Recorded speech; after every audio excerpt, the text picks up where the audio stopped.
Good evening. Welcome in daily. Welcome in MA Philosophy MPYE 002 Ethics. Block number 2, Ethical Foundations. Unit number 1, Human Values. Human Values. Unit number 1, Objectives. This unit aims at introducing the students to the understanding of moral values and to the contemporary debates of objective and anti-objective schools on the metaphysical aspect of ethics. The debate is mainly centered on the question if values are objective or determined by subjective factors like culture and society. While presenting the different views, this unit adopts a critical attitude to these schools and points out the lacunae in their arguments. Introduction. The question that we will pose now is to know if there are objective moral values. Those who says yes are moral objectivist. Those who say no are the anti-objectivist or subjectivist. But what do we understand by objective values? In order to understand this, it is useful to make a distinction concerning values between the model of perception and the model of the taste. Model of the taste. According to the model of perception defended by the objectivist, something is desired or approved because it has a value. There are things in the world which have values, and it is of this fact that we desire them. According to the model of taste upheld the subjectivist is the good. A thing has a value because it is desired. It is desired that give foundation to value. Indeed, the partisans of these two models agree on the fact that there is a logical equivalence between desires and values. It is common sense to say that we prefer good to evil, that we do not like that which has a negative, but like that which has a positive value. If something is desired, it has a positive value for the one who who desires it, and if something has a positive value, it is desired by the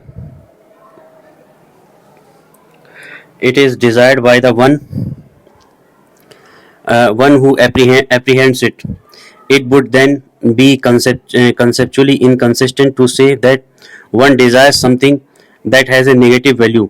To the idea that some people can wish evil deliberately, it is always possible to answer that those people attribute a positive value to evil, and for them evil is good.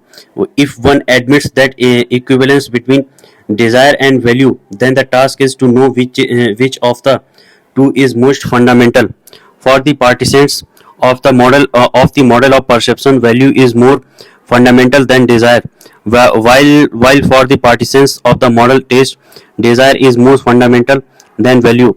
It is to be noted that desire should not be understood in a very narrow sense of the term, when but it should be understood largely so as to include preference, approval, appreciation, emotion, etc.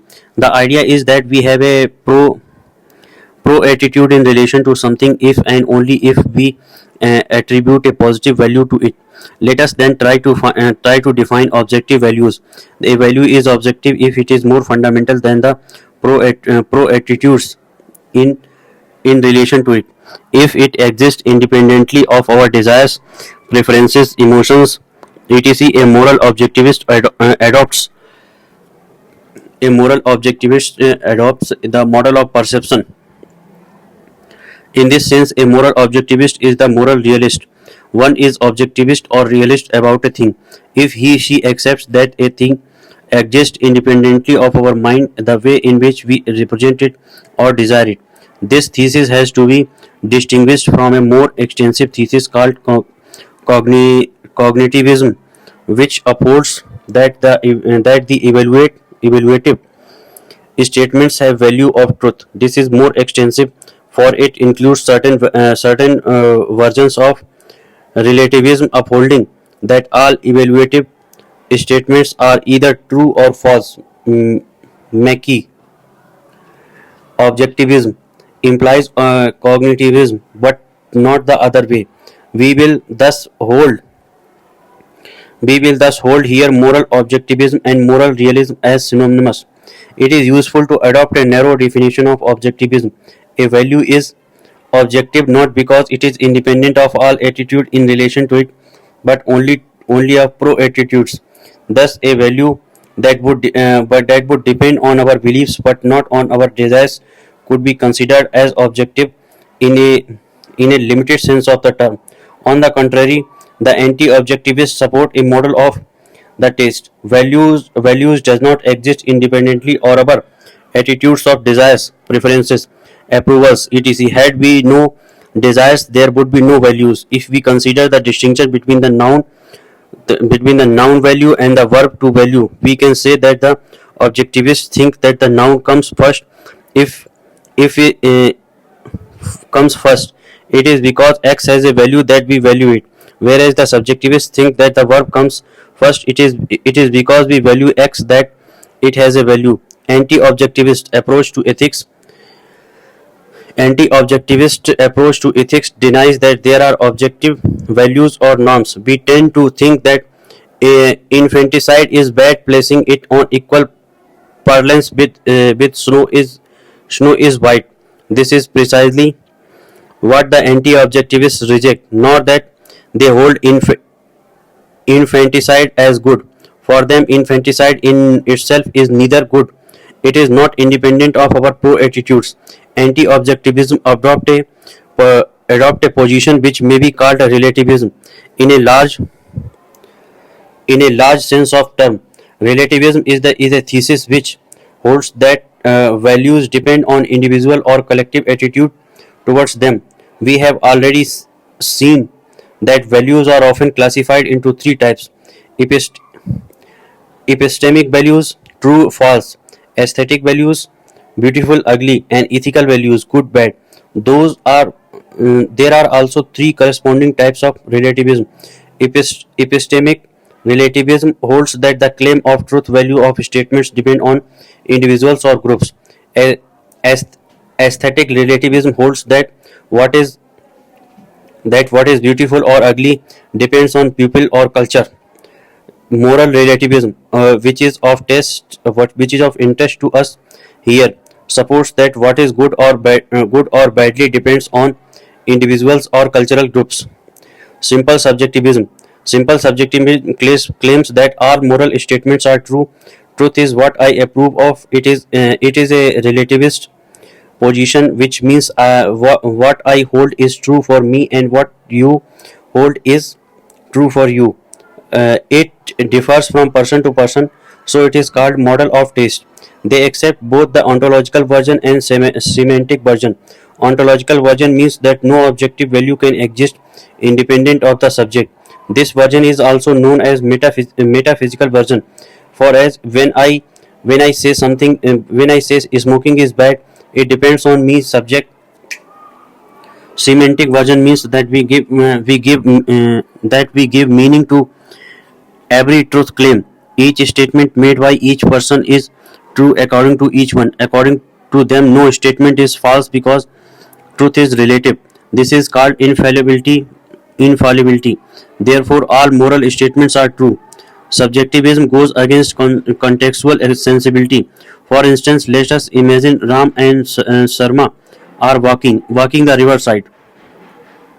Suddenly, a boy fell into the river and was drowning. Seeing this, Sarma asked Ram to jump into the river and save him, but Ram does not know swimming, so he refused to jump into the river and save the body. In this case, from the subjectivist position, if we look at what Ram did was right, because he thought that if he jumps in, he will also lose his life, for he does not know swimming.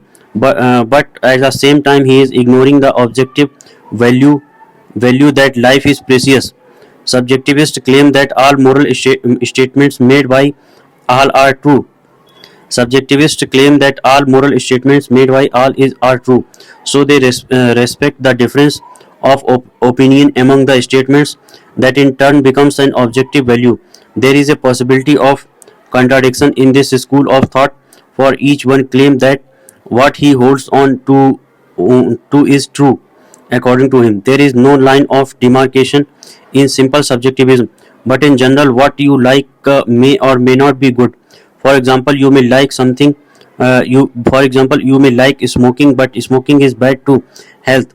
There are interpersonal conflicts that are ideas change over a period of time. What I hold on to hold on to be true at present need not remain true at all times. Preferences are subjected to change, and in this change of preference there is a claim of objective value. Subjectivists hold that no objective value can exist independent of the subject, but then there is an objective value exists independent of the subject. If there is no objective value, how can one say that the present preference is better than the past? For example, once I thought that Marshall was bad, but now I change my opinion about him and realize that he is a good fellow. Interpersonal conflicts. Since everyone has his her own opinion on every matter, there arises conflict between two or more persons in their view of claims on a specific matter. But which is true, we do not know unless there is an objective value, which subjectivists reject to be independent of the subject. These moral conflicts, intrapersonal and interpersonal, cannot be solved if we look at the problem from the subjective point of view, because they claim that there are no value objective value existing independent of the subject, but there are objective values existing independent of the subject. Therefore there is an impossibility of the moral descent. Subjectivism of Mackey accepts the ontological version that no objective value can exist independent of the subject, but he rejects the semantic version of subjectivism, and so all moral statements are false. There is no objectivity existing, but every time we make a statement, we are pretending or claiming to have objectivity in all our statements when there is no objectivity in all our claims. This argument is called argument from queerness. That is, consciousness does not exist, but when we speak about consciousness, we speak as though it really exists. There is no way in which we can prove it. When we say that a table exists, one can prove it, for one can see it, touch it, but we cannot see or touch consciousness. Every value should lead one to action. Moral judgments are good that give reason for actions. If moral judgments are good that give reason for actions, then moral judgments should give categorical. There should not be any conditional like if and buts reason. But the problem with this is with this is with this is that there are no categorical reasons. Therefore all moral judgments are necessarily false. When what then is of interest in Mackey's theory compared to simple subjectivism? Firstly, it is closer to common sense than is simple subjectivism. We have observed that there are some reasons to think that common sense tends towards objectivism in terms of values. Descriptive form of evaluative statement, common belief in a good response to moral dilemmas. Simple subjectivism has to attribute to common sense a thesis which is not its own. Does Mackey's theory of the error address Mackey's theory of the error address the problem of infallibility and the impossibility of moral conflict? With regard to infallibility, Mackey's idea is that in matters of morality, far from being right, we are always mistaken. But does this change in approach lead us to any gain? We would probably like to accept that while we can be right sometime, we can be wrong at other times. If we are always mistaken, we would never have any means of making intersubjective evaluations. The judgments of Martin Luther King are as false as those of Caligula. This is not different from simple subjectivism. With regard to the impossibility of moral conflict, Mackey's theory does make an attempt to resolve so insofar as our judgments claim to speak about the external objective things.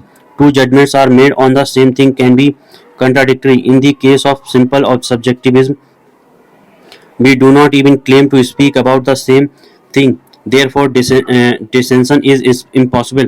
But in the case of Mackey's theory of error, we do claim to speak about the same thing. Barack Obama, Bush, and myself, when we discuss partial abortion, dissension is possible, but it is not that one of us is right, but both are wrong. However, the objection that we cannot account for intersubjective or intersubjective comparisons still remains. Such comparisons cannot be founded. Cultural relativism. This school of thought, on one hand, accepts both the ontological and semantic version and says that all moral statements are true. On the other hand, they accept the ontological version and reject the semantic version and say that all moral statements are false. Therefore, all moral statements may be true or false. This school takes a relativist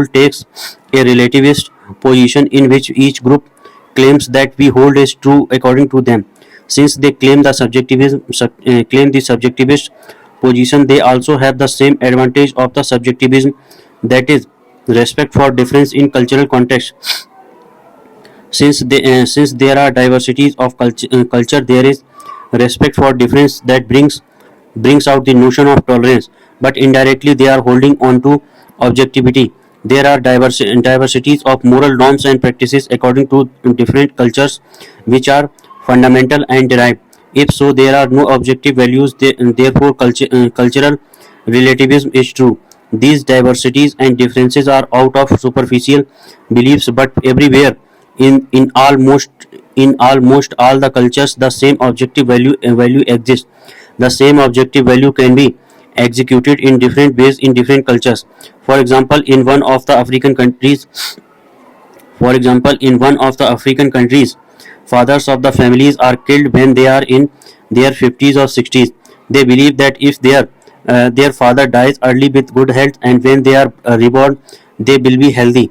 So, as a sign of more love and respect towards to their fathers, they kill them early, that before they become attacked by the disease of the old age.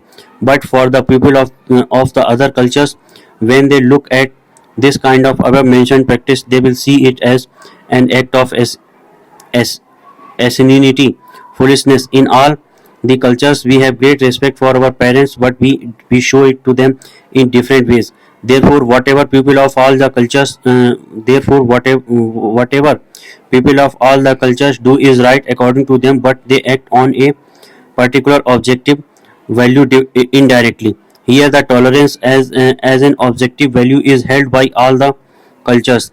Moreover, each individual is a member of various groups at the same time, like cultures, ethnic, linguistic, and religious, and so on. The values that exist in each of these groups can conflict with each other. It is up to each individual's choice to resolve the conflicts. Rational constructivism. According to this school of thought, moral truths do exist in so far as they are constructed. They do not exist if you do not construct it. We can construct moral truths through rational agreement. Something is morally good because we agree through reason. This can be questioned, saying who decides something as morally good, or what is rational or non-rational. The answer is that there is an idea observer, which who does not exist, but an imaginative figure. This ideal observer is well informed and impartial. There is no special faculty except reason that you can make comparative judgments. For example, the Adolf Hitler's action is wrong and Martin Luther King's action is right. Whatever is decided is coherent, rational. Emotivism of Ayer. The argument of Ayer in favor of emotivism is related to its adhesion adhesion to logical positivism, an influential philosophical current at the beginning of the centuries, which sought to apply in philosophy the same method as in science. The logical positivists propose the principle known as a verifiability criterion of meaning. To test if a claim is cognitively meaningful in the sense of being true or false, a claim is cognitively meaningful if and only if it is either analytic true because of logical connections and the meaning of the term, or empirically variable some cognizable set of experiences that could test whether it was true or false. An analytic statement is An analytic statement is one that is true because of logical connections and the meaning of terms. An example would be all bachelors are single.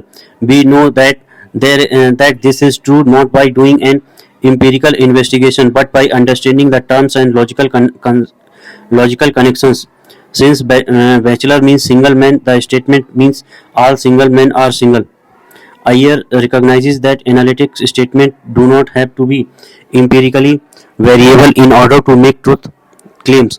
For a statement to be empirically variable, some possible observations must be able to make it highly probable. Probable.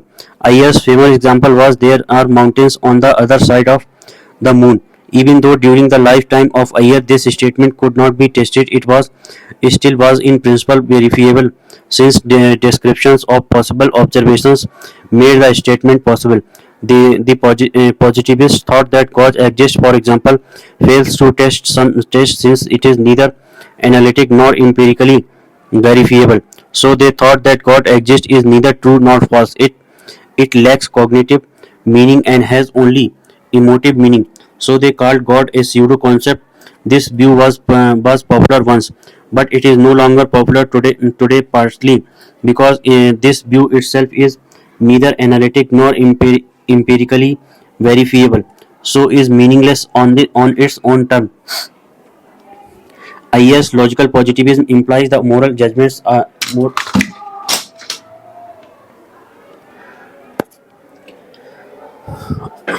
Yes, logical positivism implies that the moral judgments are cognitively meaningful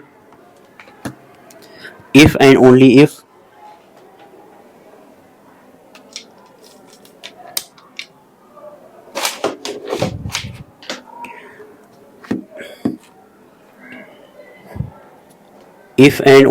they are either analytic or empirically verifiable. Ayer was sure that moral judgments are not analytic. Following Moore, he also rejects naturalistic definitions, for example, good approved by the society, because they conflict with how we use language. For example, in ordinary speech,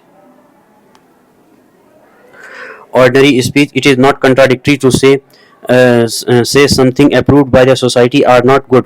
Naturalistic definitions fail also because they try to define an emotive term like good using non-emotive term like approved by the society. It follows that moral judgments are non-cognitively meaningful.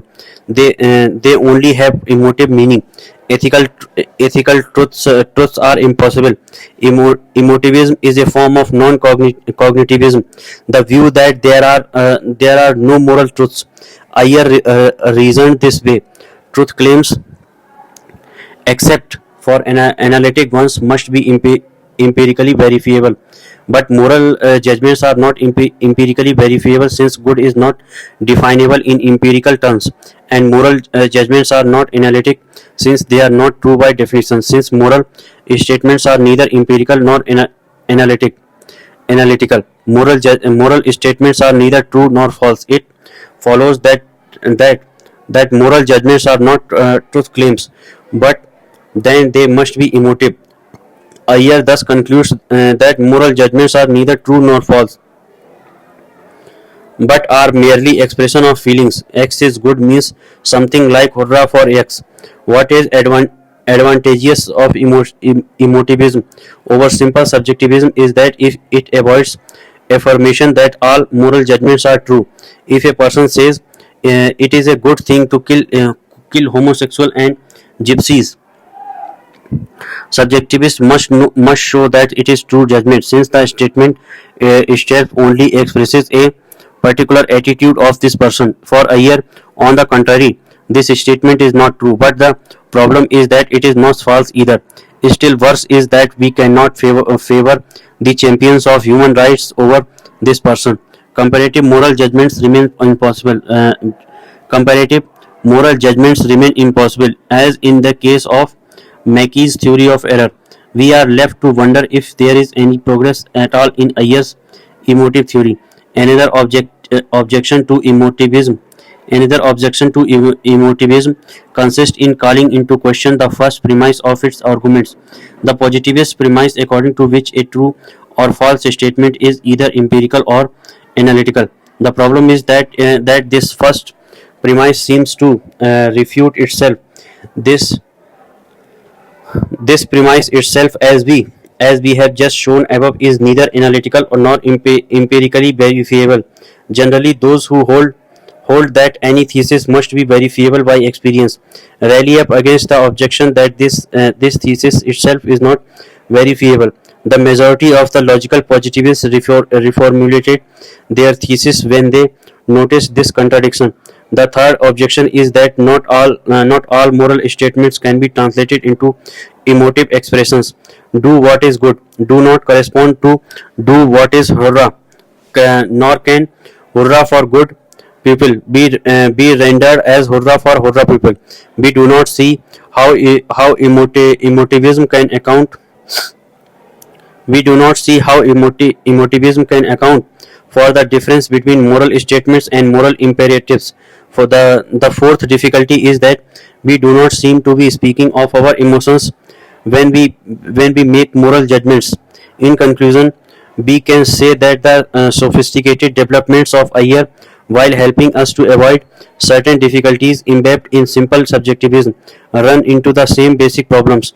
The common problem is to account for comparative moral judgments, which would presuppose that some moral judgments are more correct than others. If all moral judgments are equally true, simple subjectivism, equally false theory of the error, neither truth nor false emotivism, claiming that some moral judgments are truer than others will necessarily be false. Realism. Let us recall that there are two models. Let us recall that there are two models: model of taste and model of perception. According to the former, values are derived from the desire of the subject individual. Therefore, desire comes first, and then values proceeds from it. This is also known as subjectivism. According to the latter, values exist first, and something is desired based on the values. This is also known as objectivism. According to realism, objective values really exist, and they are not creation of individuals as subjectivist claims to be. They exist independent of the subject. Realism is confronted with different challenges. According to Mackey, there is no objective value. A value exists independent of the subject, but the subject is necessary to internalize these values and to produce norms. Here he challenges the objectivist claim that objective value can exist independent of the subject. What is the faculty through which you can see the objective value if it exists independently? How can you know them without the subjects? David Hume, an empiricist, talks about two faculties that are desire and reason. Desire is something that ought to be. It is about it is about your desire of what should be an ideal thing. It cannot be judged as true.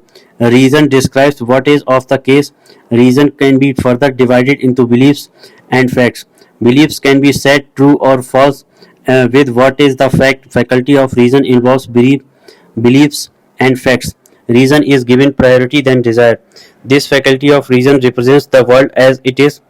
With the help of reason, we can make judgments whether something is true or false. Reason is extrinsically related to action and conforms to the society. Here, the self gets adjust, adjusted to the world. Faculty of desire involves desire and passions. It represents the world as it should be. It it cannot make judgments that can be said true or false.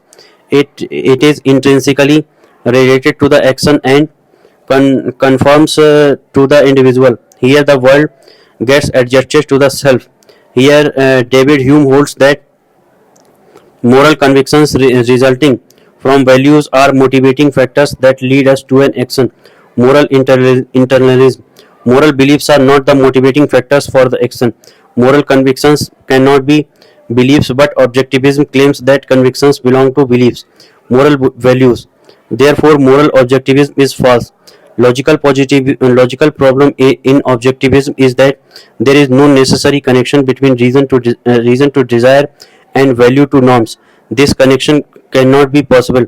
For instance, from the fact that society is unequal, we cannot say that the society must be unequal. Intuitionalism.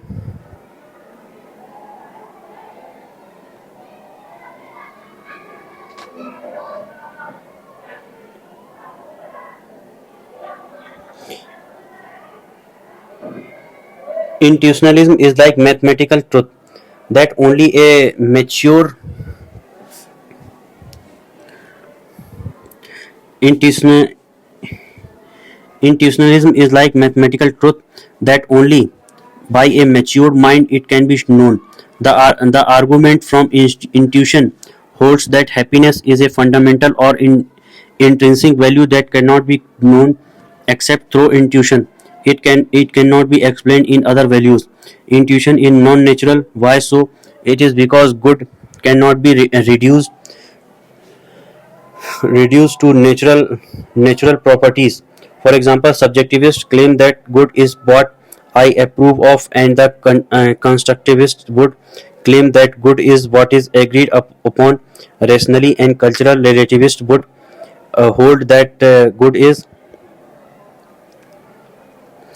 what the group approves of. Here, good can be reduced to natural properties, but for Thomas, more good is something that which cannot be reduced into natural properties. In his opinion, good is non-natural and it cannot be defined. It is a primitive and a simple concept. If at all it has to be defined, it can be defined only in analytical properties. For example, bachelors are unmarried. The predicate is already contained in the subject. There are two types of reduction: conceptual and metaphysical. Conceptual reduction is what it signifies. For example, a doctor means something, or something at a doctor means somebody at service, but in reality it is not necessary that they should be at service at all the time. Metaphysical reduction deals with what it is. For example, uh, pra, Pratap is my cousin. Water is H2O. When I say good, it cannot be metaphysical but conceptual. Good does not contain the value in its very being. Not all metaphysical things can be explained in analytical properties. In the example given to the metaphysical reduction, cousin is not contained in the being of Pratap. But in the example of conceptual reduction, the predicate is already contained in the subject. So it is analytical properties. So only through analytical properties in relation to the other good can be defined. Let us sum up. Each one of these theses Each one of these theses has an advantage which is also the principal difficulty of the other. The advantage of objectivism is that it makes it possible to make judgments owing to the fact that uh, that as regards morals one is right or wrong.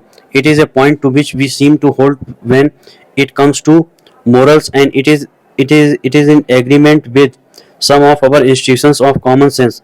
We do ask ourselves what our moral decisions should be in such and such situation. We wonder if we should lie or not in a given situation. What should we do with our money, time, life, etc. By raising these questions, we assume that they have answers. If we hesitate between two actions and wonder which one is morally better to choose, we presume that one of them is indeed morally better than the other. This means that we generally tend to think that there are actions that are objectively better than other. Retrospectively, we often wonder, did I make the right choice? Lastly, we sometimes discuss ethical issues with others with the presumption that we are right. We seek to convince we seek to convince others by rational means with the assumptions that our opinions are good. Therefore, in a general general way, we suppose that in matter of ethics we can be right or wrong. Moral objectivism thus make it possible to account for our actions. We are right when our evaluative judgments are true, and they are true when they correspond to objective values. In other words, moral objectivists can apply to ethics the same criteria of objectivity as scientists who apply it in science. Our statements are true by virtue of objective facts of the world, just as the statement "it rains" is true if and only if it rains. The statement "it is bad to lie" is true if and only if it is in fact bad to lie. The objectivists argue the value judgments, as we have seen, are expressed not in imperative form like in normative judgments, but in indicative forms. The evaluative statements have a classical descriptive form. Romeo is generous, or Othello is rancorous, have the same form as Julie is blonde, or the earth is round. Apparently, these are statements that describe the factual factual state of affairs, which can be true or false. The fact that the evaluative statements can be statements seem to aspire for truth. There is a reason in favor of objectivism. Inversely, the anti-objectivists do not find sufficient ground to explain why, in matter of ethics, some can be right while others are wrong. For them, ethics is a matter of taste, of appreciation, and as good the proverb, taste and colors are of personal preference. Ethics, therefore, is not an affair of belief of true or false, but an affair of desire. Things have values and or not, depending on if we like them or not, and our desires and preferences are beyond dispute. They are neither true nor false. There is no such thing as a false desire or a false preference, because we cannot evaluate desires with the ill of what is in the world. Most of the time, it can even be necessary. We desire what do not exist. It can ever be necessary. We desire what do not exist. Desire is one of the same equal footing as truth. If ethics is all about all our desires, how do we how do we account for moral judgments which presuppose that we can either be right or be wrong? But anti-objectivists argue from the practical aspect of ethics. An essential aspect of ethics is that our morals convictions make impact on our actions. Ethics is not purely a theoretical activity disconnected from action. What we believe is to be morally good or bad determines at least partially what we are willing to do. Ethics is not purely contemplative.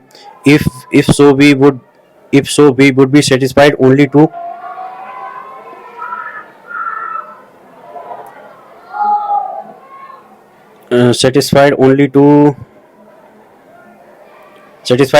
know what true values are. It intends to have a practical impact. However, objectivism precisely seems to reduce ethics to an enterprise of knowledge by neglecting its practical aspect, while insisting on beliefs over desires, on truth over action, and the world as as it is over the world as it should be. Objectivists make of ethics a purely contemplative discipline. As opposed to this, the anti-objectivist, while insisting on the role of individual preferences and desires in matters of ethics, help us connect better our preferences to actions and better understand why ethics leads us to act in one way rather than another way. Ethics is not a subject matter of contemplation but of action. If there are objective values, we can at best contemplate them. The contrary, that is, to proceed to value from our desires, enables us to explain the motivating nature of the latter. To resume, if objectivism can well explain the possibility of errors in ethics, it cannot sufficiently explain the relation between morals and actions. On the contrary, the anti-objectivists explain this relation better. but do not sound convincing when it comes to the discussion of if one can be right or wrong in ethical issues. Ethics is related both to truth and to action. We would like to be able to hold on to both ends of the string, but apparently insisting on truth leads to the loss of its relation to action, and it is also true to opposite. This tension constitute a constant background of our presentation of debates between objectivists and anti-objectivists. This debate in the last analysis concern meta ethics. Our preoccupation is not to know what true values are, but to know if objective values exist, whatever these values may be. If we succeed to defend the existence of objective moral values, then we can wonder if values are objective. In other words, the ethical objectivism seems to be a necessary precondition to the study of normative ethics. If there are two objective values, it is useless to ask if abortion is good or bad. Thank you.